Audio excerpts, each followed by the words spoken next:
Hello everyone, how are you? Long time no see. How are you guys? Okay, so the kids waiting. Rachna says hi. Dennis says hi. Wait, this is KS3. I'll listen to it anyways. Plus I am upward KS2. Yeah, it would make sense to you. We're going to talk about some interesting topics today. And then Rachna says hi Glecta, hello. And Eva says hello, hi Eva, how are you? Okay, so today we're going to learn about KS3 biology, something that will connect to all of you. I don't think it would be something that is too much because that's GCSE levels, but it won't be too less also because you're learning about these things from KS2 levels as well. Amira says hi. Hi Amira, how are you? Perfect. Okay. Now, as the ritual says, for those who are here for the first time, let's have an introduction about Glecta. It is a London-based tutoring platform which covers classes of 11+, KS3, GCSE and A-levels for all the subjects and all the boards. I hope you guys already know this. So without wasting time, let's move forward. About what are we going to cover today? We're going to cover what we always cover, which is tricks to remember things, and we're going to learn about different types of topics, and we're going to learn how to do them easily and how to remember them easily. Moving on to the topics. Today we're going to cover digestion. Complicated process, loads of steps, but at the same time something that you all should be connecting to, because that's something you all do every single day, at least 3 times. And the second topic is skeleton and muscles, again a topic that you should be able to connect to because, well, you move your arms every day, don't you? And you're also talking, so when you talk your muscles move. When you say hi, your muscles move. When you walk, your muscles move. So we're using both of these in daily life. So I'm pretty sure you guys will be able to connect to the topics. Anytime you guys have a doubt, go on, you have the chat section, text me what you feel like and tell me about it. Let's first discuss the basics of everything, because honestly I cannot start biology by saying the line that's so cliche, but we are all made up of cells. That's what we say. And that's true, we're all made up of cells. If it is a living organism, as small as a bacteria, as big as an elephant, as tall as a tree, we're all made up of cells. So yes, these are some examples of arrangement of cells in the body. Well, because we're so complicated, especially when I'm talking about humans, we're very complicated. There's so many systems in the body. We usually have to remember most of them. So we know one thing for a fact, that it can't just be cells. I cannot be just made of cells. Because if that is happening, there's so many cells. How are they coordinating? Like imagine having 50 kids in the same class. Even we can't coordinate with 50 kids. How would my cells, millions and billions of cells, communicate with each other if they're not divided in groups? So yes, cells are divided in groups. Some same types of cells have one group, other same type of cells have another, and then another, and then another. So we've grouped different cells together. Is Glecta free for trial lessons? Yes, Natalie, they are. And Dennis, cells make tissues, then tissues make organs. Yes, that is correct and that is perfect. That cells together come up, we group the cells together to make a tissue, and then again, because tissues are also going to further work together with each other, we group tissues together to make an organ. So, diagram shows the cells, the tissues and the organs which are involved in the digestive system. Well, they are. There's a teeth. Especially the molars, you can see the teeth and say that. Why? Because this one has 3 roots. 1.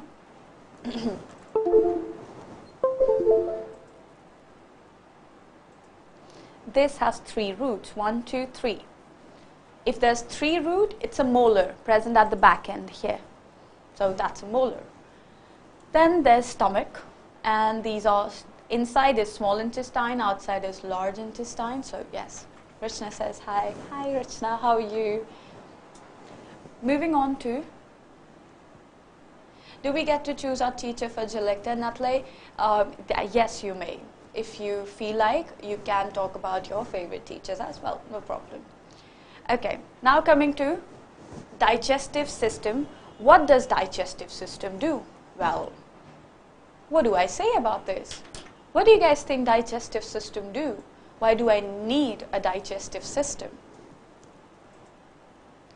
Okay, quickly, everyone, I want you guys to answer this.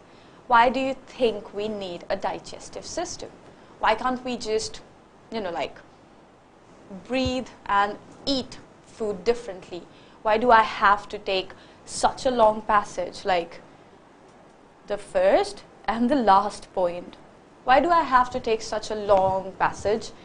Why can I not have a simpler digestive system? And why do I have to go through a digestive system in the first place? Quickly, everyone, tell me, why do you think digestive system is needed to digest your food? Yes, but what if I complicate this by asking, why do you have to digest your food? Then it says digest food into simpler bits. That is correct. Because we need to break down the food and get the nutrients from it. That is also correct. So your food can exit your body. Well, sort of, yes. Okay, now, everyone, imagine the size of your bite, your regular bite. Like mine is this much, if nothing. If I take this bite, that's my mouth size. So that's like my 1 bite. Imagine your sizes of the bite. Then look on the inside of your elbow and wrist, and look if you see blue, green or purple colored blood vessels, or even some kids might see a red one. So tell me if you see the blood vessels. Isa says to chemically break down and mechanically. That is correct. Do you guys see the blood vessels in your hands? And waste products have to be let out. That is also correct. Now, the blood vessels that you see is the one that requires the nutrient from the food. Now imagine a bite that is this big, when eaten, has to get this small so that it can flow in your blood. How would I do that? I will have to break this food down into so small that my blood can take it around the body so that my entire body has the nutrients. And that's why I need digestive system, to break molecules in such a small particle that my blood can take it. So my blood vessels can move the blood around with the nutrients that came from the food. So digestion is a process where larger molecules are broken down into smaller molecules to be absorbed into the blood. This is important. The one thing that I need to break down my food for is so that my blood can take it. Now let's get the information about each part of the digestive system. So the first part is the mouth. Everybody knows where the mouth is. Feel your mouth first. Try to see what is inside, and you will see that there's, if nothing, 3 things in the mouth. First, the teeth. Second, the tongue. The third, the saliva. All 3 of these are going to help you in the process of digestion. Rachna says, I wrote the definition. That's perfect. Good habit to do that. So what would you do? Now with each step that I say, I want you guys to imagine this. I take the food, bite it. Might bite, roll my tongue around it randomly, get it all wet and slippery. That's what I'm trying to do. I'm going to bite it, and swirl, swirl, swirl. Lot of slippery food. Once I have this, I am going to swallow. Once I swallow, my food would get into my food pipe. This is where the food pipe is. It goes down to the stomach. So, swallow, swallow, swallow, swallow, swallow, and then it gets to the stomach. Then from the stomach, my stomach would churn the food. quickly and everything will be mixed. And we all know that my stomach has HCl, so I'm going to mix HCl with the food. And I'm going to churn it and churn it and churn it. And then my food will start to break down. Why? Because there's HCl.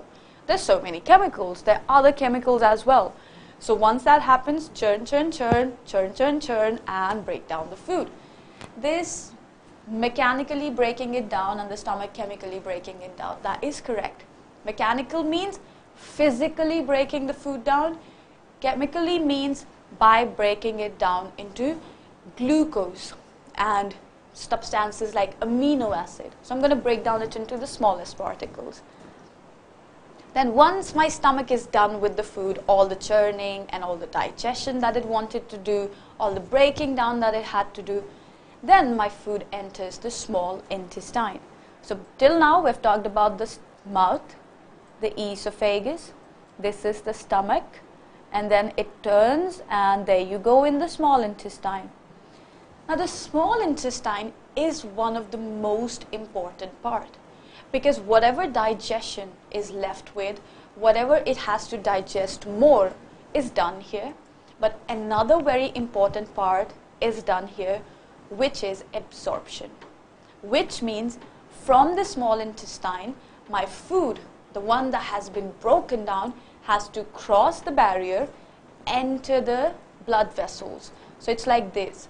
Small intestine wall, then there's a blood vessel. So food that has been digested has to pass through to get into the blood vessel so that it can take it around the body. So that's very, very important. Because if I don't do that, all that I broke down would go down and drain.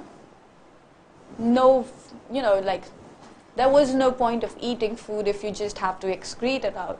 You got to absorb it. So you absorb it by small intestine. Then, whatever is remaining now, my stomach, my small intestine has given everything that it could to the blood. Once my blood is filled and happy with all the nutrients, the food moves forward. And there it goes. It gets into the large intestine, up, sideways, and down. This entirely is large intestine. So up, sideways, and down. Once it gets in the large intestine, majorly water is absorbed. You're going to have as much water from the food as possible.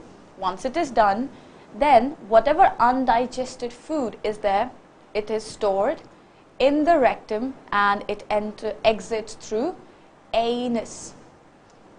And if the body does not need it, it will get out as undigested food. That is true. So starting point was mouth and ending point is anus. These are the most important parts. Let's talk about each one of them individually now and in detail. First, the mouth. First, the digestion process starts at the mouth because you physically break down the food. That's first. The next is, in this you're going to chew, chew, chew, chew, chew, chew, and you're going to mix the saliva. So you're going to swirl your tongue around this so that it can be completely covered with saliva, so it's very slippery and shiny. Then it says is also known as feces. Yes, it is known as feces. And then once my, so the feces is the undigested food. Dennis, that is correct. Coming back to the mouth, let's not talk about undigested food while we're talking about the mouth. So once I am done chewing the food in the mouth and swirling my tongue around it, the saliva not only moistens my food so that I can swallow it, but the enzymes present in the saliva will break down carbohydrates. Now this is very important. For those who don't know what an enzyme is, try to understand enzymes as, especially when I'm talking about digestion. Let's say you're trying to tear papers, let's say, right? So, although you should not, But okay, let's take another example because you should not tear papers. Let's say you're trying to open something hard, or let's say you're trying to break a stone, you're trying to break a rock. One, you're trying to break it with hand. The second option is that you break it using a hammer or a bigger machine. Which one would be easier? Would it be easy for you to break it through your hand, or the hammer, or the large machine? Which out of the three options is the fastest? Quickly. So the three options are, first is hand, second is hammer, third is you can use a big machine.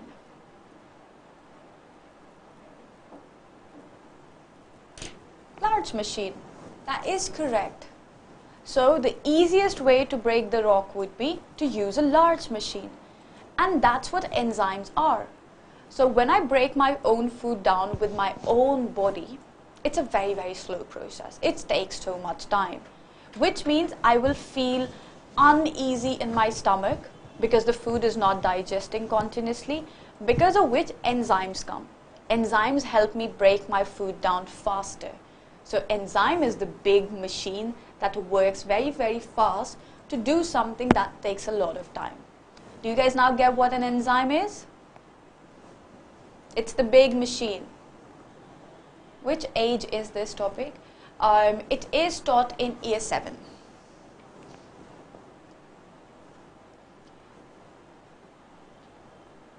Now, do you guys get it? Do you guys understand the meaning of what enzymes are? These are going to be broken down in bulk. A lot of breakdown will take place at the same time. And the enzyme that's present in the saliva breaks down carbohydrates, also known as carbs. You get it from potato and bread. That's where you get carbohydrates from. And once it is done, the food will leave the mouth. The food travel down to the esophagus when you swallow. So once you swallow, it goes down. Did you know a soft flap of the tissue called epiglottis closes over the windpipe when we swallow to prevent choking? Now this is a very, very important thing and a very good example of why your mothers tell you to not speak while you eat. I think everybody must have heard this in their life, which is don't talk when you eat, right? You guys have all heard it? Quickly tell me if you guys have heard this. Don't talk while you eat. Yep, perfect. The reason why our mothers say so is the first pipe in the throat. If I go like this, the first pipe is the windpipe, the second pipe is the food pipe. So this is windpipe and this is food pipe. So what is happening is, what happens is when I'm trying to swallow something, so the food is coming from here, it is supposed to go here. But suddenly, in the middle, I start talking. So what happens is flap, flap, flap. There's a covering on the windpipe known as epiglottis, and every time you talk, it goes flap, flap, flap, flap, flap, flap, flap. And because it's flapping, instead of food entering the food pipe, it enters the windpipe, which creates the problem, which is why you choke on food, because it by chance enters the windpipe, and that's why you should never talk when you eat. And also another thing, if you guys want to understand more about windpipe and the respiratory system, we can talk about that in the next live session. Moving on to teeth. Before anything else, everybody, I hope you guys are at home because it's a Saturday, it's a lovely, lovely afternoon. If you guys are at home, touch and feel all your teeth. I'm not looking at you guys, so you can do it completely unawkward. Open your mouth, touch each one of your teeth and feel how they feel and what kind of shape do they have. Quickly, everyone.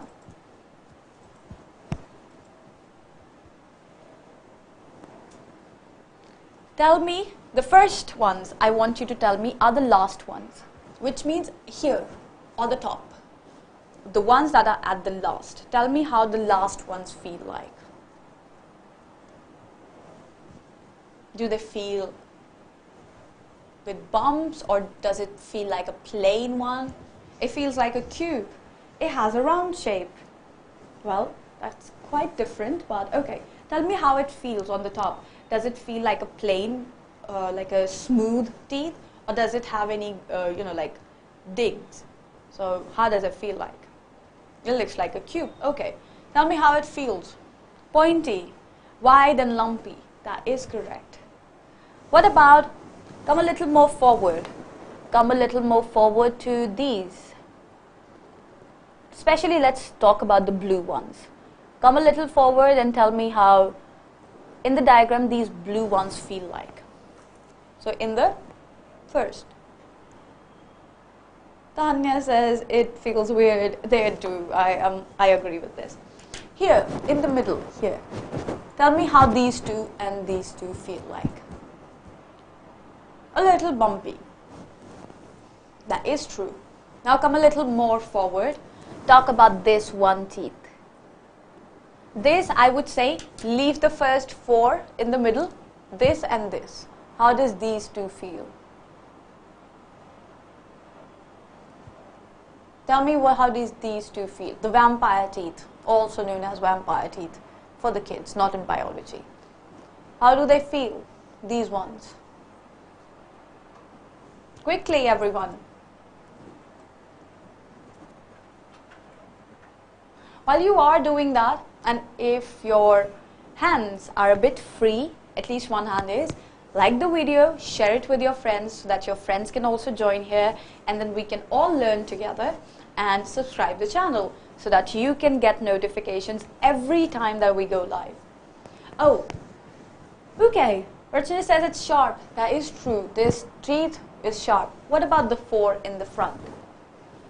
What about the four in the front? How do they feel like from the top? Tanya says vampire teeth. They look like that, yes. Front four now.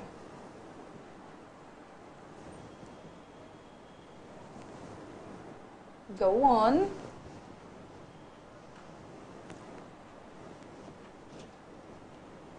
Bumpy.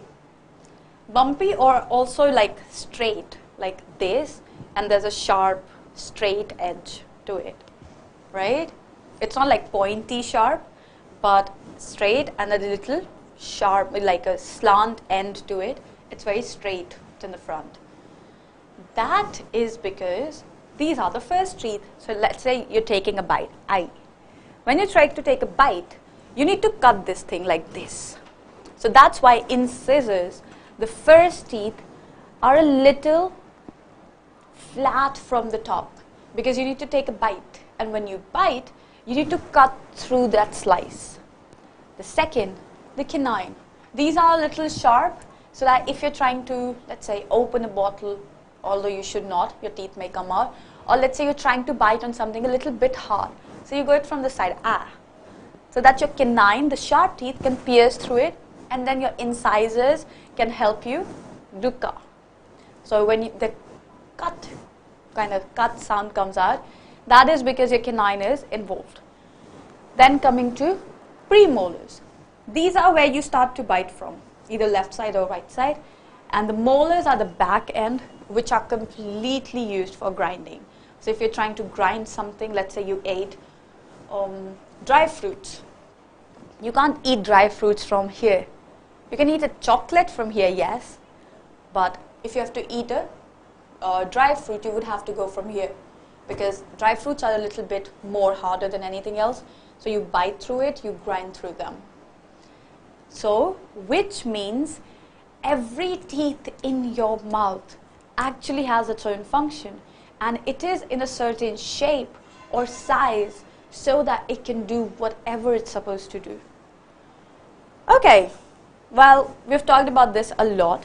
The most attentive kid in the live session, the one which is more actively talking, the one who's answering me correctly, will get a live session. So do your best. And also moving on to the next part, of the digestive system is stomach. We all know about stomach. The food enters the stomach and is digested further by churning of food, the stomach muscles and juices such as enzymes and acid. Again, another enzyme but with acid. This helps to digest the food. The food breaks down the food further down into liquid state. It gets your food in a liquid form because there's so much. There's enzyme, there's HCl, which is liquid, and then there's food. And they have to churn together. So when they churn together, it gets into such a state that it's so light that it becomes liquid. And then in order for your food to stay in the stomach while being digested, a wave-like muscle called sphincter is located at the end of the esophagus to squeeze shut itself, which is here. What they're trying to say is, when you're eating, there's acid. The food can obviously come out. Why it does not come out is, here there's a gate that's known as a sphincter that keeps the food inside, and this is shut so that the food doesn't come up and blow. So that's what you do. You churn, churn, churn, and you close the door so that nothing can come back out. Now coming to the next part, the small intestine, although it's a very long part, but yes, a small intestine. It has protease enzyme. That is correct, Aiza, that is correct. Most of the digestion takes place in small intestine. The absorption of the food particle also takes place in small intestine. Like I said, you have to absorb that food. It has acid and there is a lining on the stomach so that the stomach does not eat itself. That is correct. Because we can't throw acid at our hands. That's why we can also not throw acid in our stomach directly. So we got to protect it. So we protect it by extra coverings. That's very smart of you to know. Our small intestine contains tiny finger-like projections called villi. I'll show you how villi looks like. That act as a vehicle of transport nutrients into the blood and then circulate through the rest of the body. There you go. That's how the wall of small intestine looks like on the inside. What about when you vomit? That's a good question, Amira. What happens when you vomit? When you vomit, what happens is that there's a reflex that comes out. First of all, nobody can vomit on their own. You would have to have a reflex, which means it's done on its own. And because your body is trying to throw something out, the sphincter is open and the food gushes out. So again, it was the body's choice to throw that out. Nobody else's, just body's. So because body wanted to throw that food out, because it was not feeling good in the stomach, the sphincter opens and you throw it out. And also your food pipe helps through this. Your food pipe actually also tries to get the food up and throw it out. So yes, in the cases of vomit, your body wants to throw it out. Small intestine contains finger-like projections called villi. Very good. Like fingers, yeah, it comes out. Villi has hair for extra surface area. That is correct. So this is how the blood, the walls of the small intestine look like. And in this, here I would have a blood vessel then. And the blood vessel will also get in this, and then it will come out and join this. In here also it would get in and come out. So when it is doing that, absorption becomes more. I can absorb as much food as possible. So if I zoom it a little bit out, instead of looking like this, the wall of the small intestine, the wall of the small intestine does not look like this on the outside.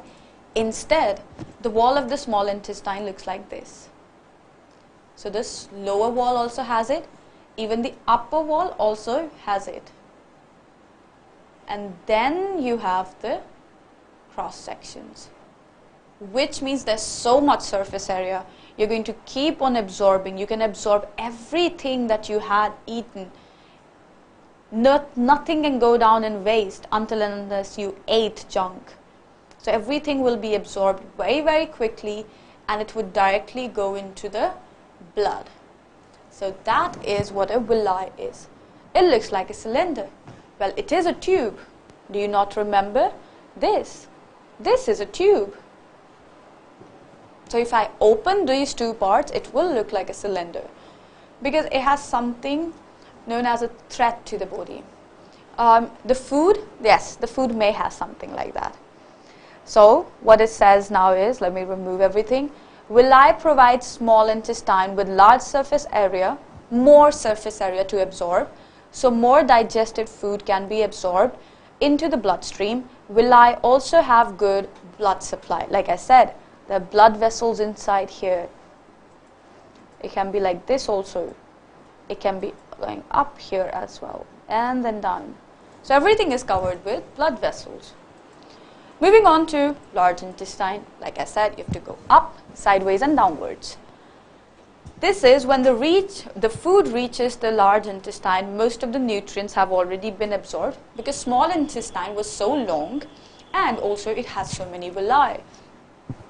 The blood then removes the water from the undigested food particles in order to form solid waste that is then excreted through feces, and the water the water that is left is absorbed from the large intestine.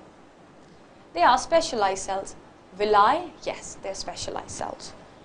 Did you know that large intestine is about 1.82 meters long? That's very, very long. And it is so long because digestive system itself is, if nothing, 6 to 9 meters long. That's quite long of a digestive system. Where the waste comes out from? Anus. This is how it looks like. Rectum, this one stores the feces. Anus, this one excretes them out. Remaining substances, which are the feces, the undigested food, are passed into the rectum where it is stored until the body is ready to pass it through the anus in the form of a bowel movement, and this is known as egestion, throwing something out. Well, you do store it. It's not like as soon as you eat, you go to the loo, do you? We can't go to the bathroom every time we eat. So our body is capable of storing it for a while and then you throw it out. Did you know diarrhea happens when the waste passes through the large intestine too quickly? Well, that is true. In diarrhea, what happens is the feces are still in liquid form because there was no water absorbed from the large intestine. This completes my process of digestion. What I want you guys to do is quickly, very, very quickly arrange these parts and these steps into their correct order. Once we're done with this question, we shall move on to muscles, and I would ask you guys to walk around or like move your arms. But before that, quickly do the questions. How much time would you need? Would you need like 2 minutes? Should I give you guys 2 minutes? That's too much. But I can keep on talking. Okay, so this says stages of digestion. Put the stages of digestion in the correct order. Then, so the first step that they've written here is then into the large intestine where the water is absorbed. Also, yeah, like and subscribe the video and also share it with your friends.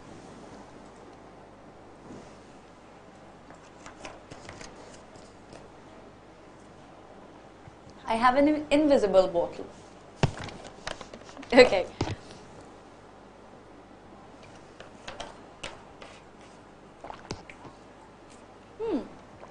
Amira says 90 seconds. Do it quickly.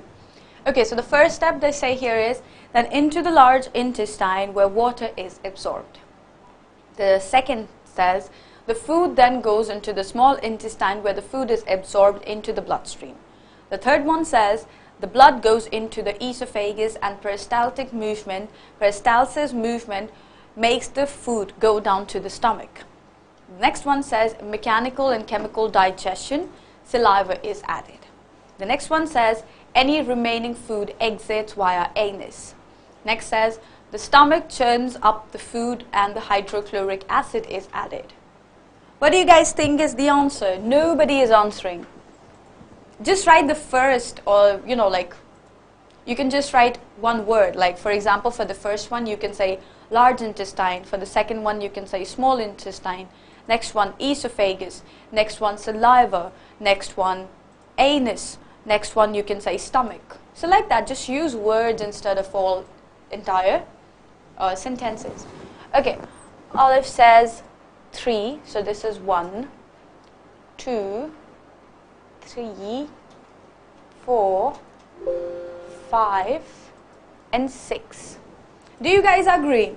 That's what Isa says. Do you guys agree? Do you guys think it is correct? Okay, done. Okay. Tell me quickly. And Isa, because you're done, like the video, share it with your friends and subscribe the channel so that when I next come online and do a live with you guys, you can be there. Okay, perfect. Okay, so everybody says the food goes into the esophagus and the peristaltic movement makes the food go down to the stomach. Would you just take it in? No. First would be mechanical and chemical digestion, and the saliva would be added. First thing should be that. Then the food can go into the esophagus. The first thing is saliva, because that's in the mouth. Esophagus is food pipe. So the correct steps would be mechanical and chemical digestion, saliva is added. The food goes into esophagus, peristaltic movement takes it down into the stomach. The stomach churns up the food, then the food goes into the small intestine where the absorption in the bloodstream takes place, then into the large intestine, and then exit through anus. This should be the steps. Quickly take a screenshot if you want to. Quickly, everyone. So now 3, 2, 1, go. Yes, Amira, I saw that. Okay, now for those who want to contact us through different platforms, you can meet us and you can contact us through Facebook. You can also contact us through the YouTube channel, which is why I said subscribe the channel so that you can get notifications of every time we come online. And also you can join us at these groups of Telegram for your practices, because we're going to send you questions and also going to solve your doubts if you have any. These are the phone numbers, you can contact them, and if you guys need any contact information, go down into the chat section, you will see some, okay? So you can see Telegram group, you can see YouTube channel, you can also see the WhatsApp numbers. So you can do that. I hope all of you guys are already studying with Glecta. I would love to see you guys actually in the classes so that we can talk and learn more. Okay. Moving on to muscles, I'm very excited about this one. Okay, so first thing, we have 3 types of muscles. 3 different types because we need 3 different types. First, the skeletal muscles, like the word says, skeletal. It's attached to the skeleton, it's attached to the bones. These ones. So, these muscles are skeletal muscles. I am glad, Dennis, maybe you should be able to answer all the questions. These are the only muscles which we can control, and their job is to contract and to move the parts of the body like this. Like, so if I smile, my muscles go back. If I don't, my muscles go front. If I move my hand like this, contract, relax, contract, relax. That's what they're doing. Cardiac muscles are the second muscles. Cardiac, the word means the heart. So they are only found in the heart. They're involuntary. Why? Because we can't control the heart. We can't control how the heart pumps. So it's pumping, and that's because of the muscles. Because they're antagonist pairs. Antagonist pairs are here. These are antagonist pairs. And also, the cardiac muscles are responsible for pumping the blood around the body, because they help me pump the blood in the heart. Smooth cardiac muscles, heart contains some, they do. Smooth muscles, smooth, they have to be smooth like the stomach. Heart muscles have, jobs of the heart. These have lines on them. I don't want the lines. I want the smooth ones.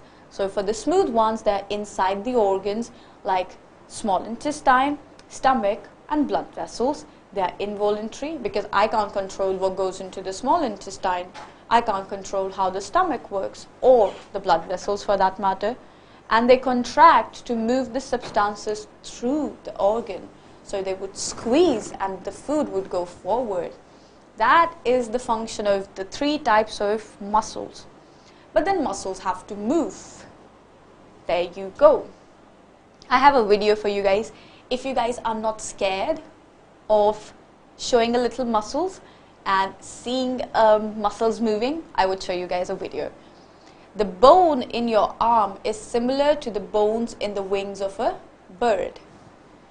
The bones and the muscles and other tissues, they make the wings of chicken work in the same way as the bones, muscles and tissues in your arm. Look at this. They've zoomed in it for you. There you go. So, look at this. Purple bone, purple bone. Green and red, green and red. A lot of blue, a lot of blue. 5 of yellow, some of yellow. Then some red and then some red. So, they're practically the same. This is an arm of the chicken.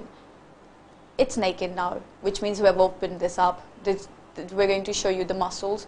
So upper arm, forearm and the hand. So purple bone, green and red, and then the blue, the yellow and the red ones would be here. So this is the forearms of the birds. They are very, very same to humans. Now let's come on to antagonist pairs, as somebody said, Isa said, antagonist pairs. Antagonist pairs are this. I'm going to move back to have some space. There I go. Okay. Keep your arm like this. So there's 2 muscles, up and down. Up, the biceps, lower, the triceps. Now when you do this, when your arm is straight like this, the triceps are not contracted, the triceps are contracted while biceps are relaxed. They're not trying to strain anything, nothing. When I lose my arm like this, the lower part of the hand is contracted, the upper arm is relaxed. When I do this, now this is contracted while this is relaxed. And this happens to everyone. I want you guys to try this, do this, feel your arm, then do this and feel your arm. If you do so, you will understand that the muscles are working in pair. If one relaxes, the other contracts. If the first contracts, the other one would relax. So like that, contraction, relaxation, back and forth can happen. But there's one rule to the muscles, which is muscles can't push. They can only pull. Now let me make you guys understand this by my arm. My arm. This is contracted, which means this side is pulling. So my hand is down. If I do this, so contraction of the upper side, this would come up. Then contraction, down, contraction, up. Contraction, down, contraction, up. That is how we say that they can only pull and not push. When I'm doing this, it's not like this arm is pushing it down. No, the upper muscles are doing nothing. And it's not like when these contract, the lower arm is going to push it up. No, the upper arm will pull it up. The lower arm pulling it down, up and down. So this is how it happens. Make sense to everyone? Everyone, did you guys try this? Did you guys try to feel this? Everyone, quickly tell me, did you guys understand this? The biceps, the triceps, the contractions and the relaxations. Quickly.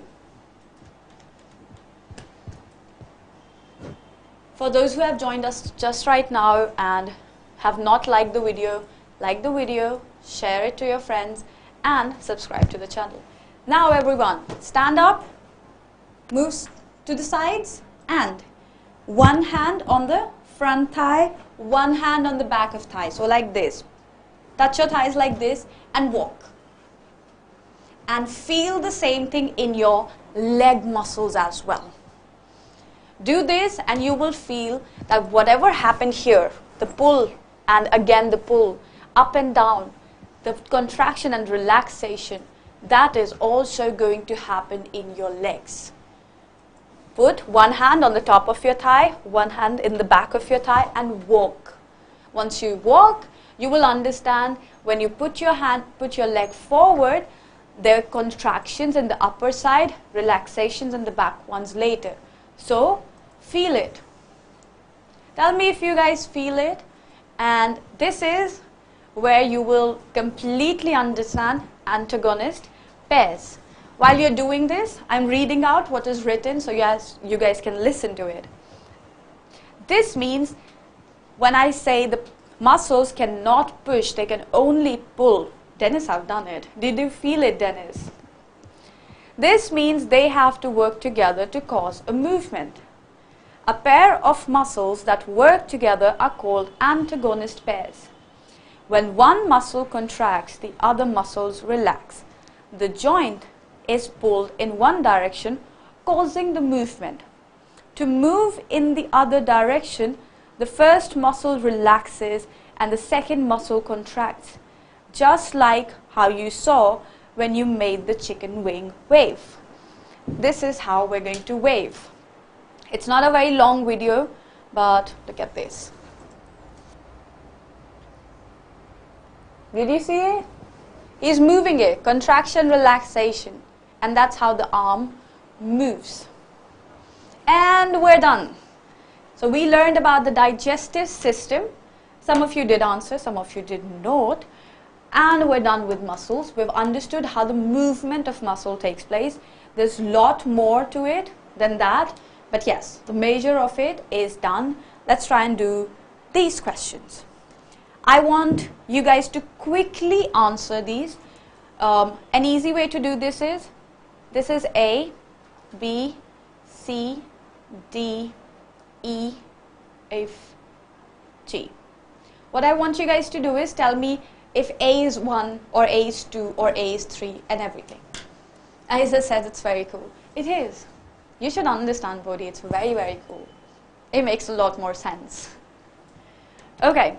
Everyone, quickly read the paragraph and tell me what is the number of the alphabets. Where should I keep alphabet A, B, C? Okay, let me make it easier for you guys.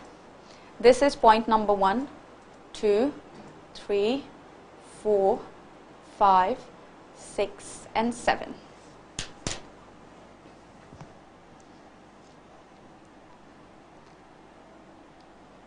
I am glad you guys liked it. Thank you so much. I'll quickly do the question so I know you paid attention.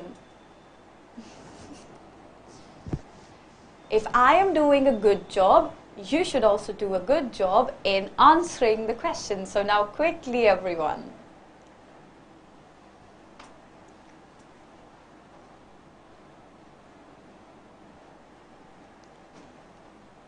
Tell me, tell me, tell me.